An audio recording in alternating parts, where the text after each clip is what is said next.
Halo semuanya, jadi di sini kita akan membahas perkembangan ekonomi di masa demokrasi terpimpin.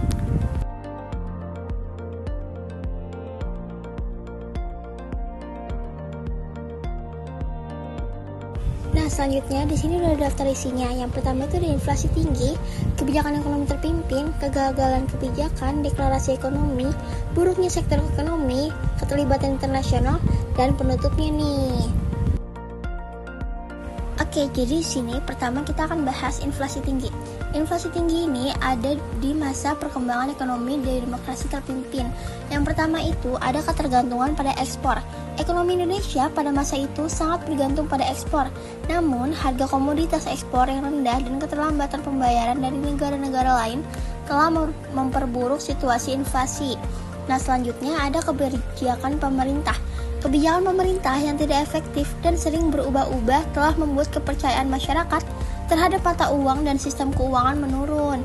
Nah, selanjutnya ada gejolak politik. Perubahan-perubahan politik yang terus-menerus dan konflik antar partai politik telah mengganggu stabilitas ekonomi. Nah, selanjutnya yang kedua ini ada kebijakan ekonomi terpimpin. Di sini kita ada empat pembahasan. Yang pertama itu ada pembekuan simpanan di bank.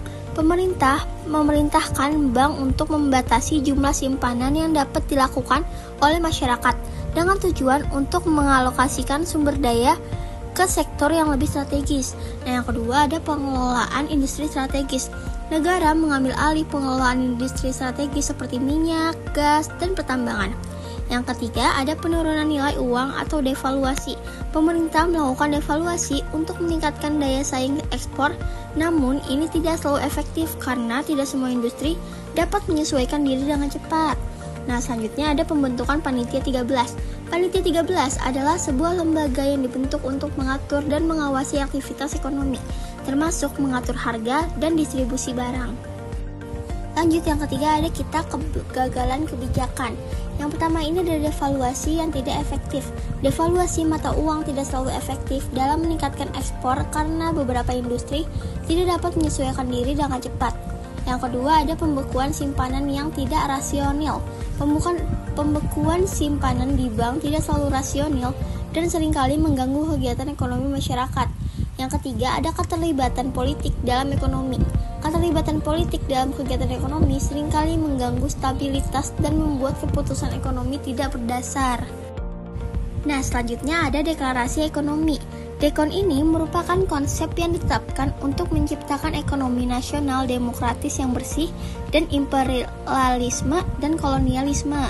Namun, pelaksanaannya banyak terganggu oleh campur tangan politik dan perlawanan dari berbagai partai seperti PKI.